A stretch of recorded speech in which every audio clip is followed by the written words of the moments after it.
So my infusion this week is sort of a just a reflection on my observations of a certain event that's been unfolding the past couple months, which maybe 1 or 2 months.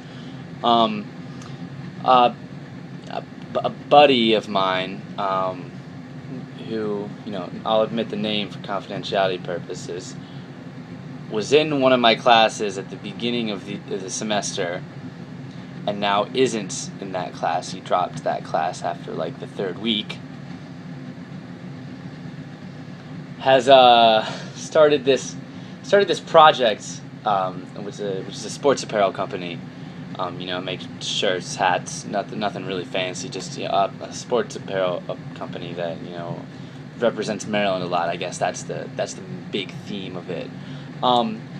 And I respect the hell out of my buddy for starting this project up. He asked me to be involved at the beginning. I respectfully declined. It just wasn't something that I really seemed interested enough to pursue. I mean, I thought it was interesting, but I felt like I would have been more of an obstacle for him to work around rather than being a help. I just wouldn't have been that invested in it, honestly. It's whatever though. It's still a good project for him, and I'm happy for him that he's doing it, and he's doing pretty well at figuring it out. But one little semi roadblock I see him starting to run into is the negative feedback that he's getting, mostly behind his back. He doesn't really. I mean, he might be aware of it, but I don't think he's really aware of the things that people are saying about this project behind his back. I think it's a great thing for him to do. I mean, if you want to start your own business, I think you should try it, no matter like what. I mean, it's hard, a little bit hard for me. I'm a little short on money, so it's hard for me to just try to think whatever project I want to start and start right at it. But this individual, has always had a good amount of money in his family, or in his bank account, more importantly. So he's really one of those people who can just say, oh, I think I might try this. I'll just start it up, see what happens. And he's grown it a pretty good amount considering the short span of time he has. He's got a manufacturer, one of his buddies that he knows, someone who has a press factory or whatever. Can turn out shirts for him. Make hats for him too. And product wise and material wise, his company is doing pretty good. I mean, he's coming out with some good designs. He's getting a lot of advertising out on social media sites, and I think he's doing a pretty good job at starting to get people aware of this.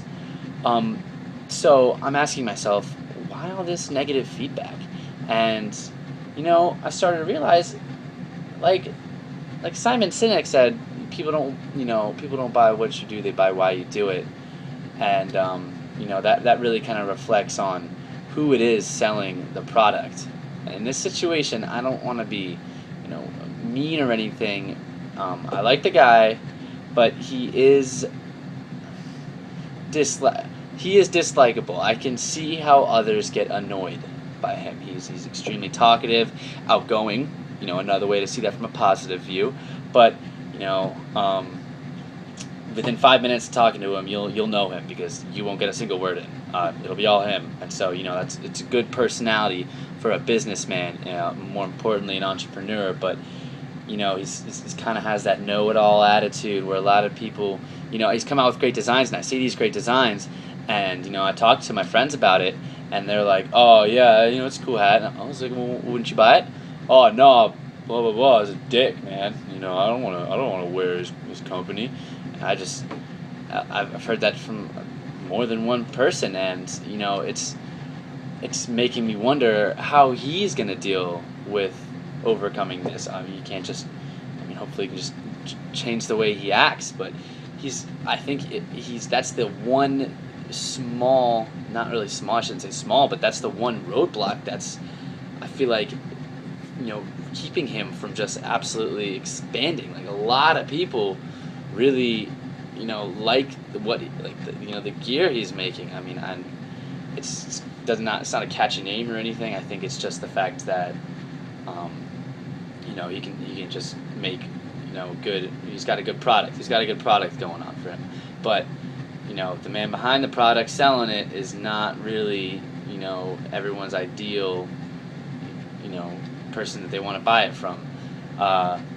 So it's just interesting for me to see how this is unfolding. How he's doing, like I said, a lot of great advertising. He's getting the name out there. He's started to work with some partners even.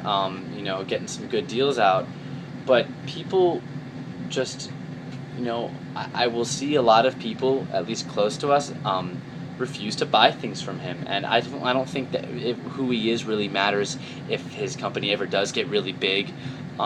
It might matter a little bit, if he's a CEO and it's known that nationwide that this guy is not a cool, he's kind of an asshole. Then yeah, people won't want to buy his product.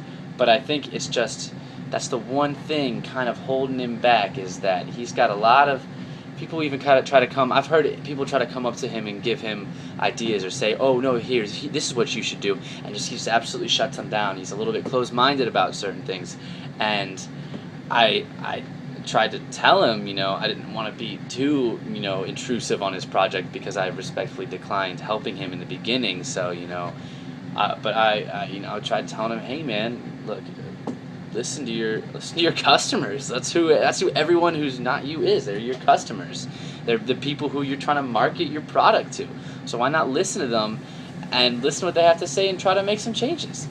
And I had that talk with him pretty recently, and I just hope, even though I'm not the biggest fan of the guy, I still want to see him succeed. But at least what I thought about it is, even if he doesn't succeed, now he's got his failure story. And so that kind of inspired me to be like, hey man, you should go do something. Don't be afraid of failing. I mean, look, if the certain individual we're talking about, just if this company just completely runs into the ground and nothing happens to it, well, there you go. Now he's an entrepreneur with his failure story, like all great successful entrepreneurs have. There's his failure story. So that's the next step to becoming that successful entrepreneur. And it sort of just, gave me the motive to say, hey, start thinking of ideas, man. Get going. Time's wasting. Like, who knows? We'll see what happens.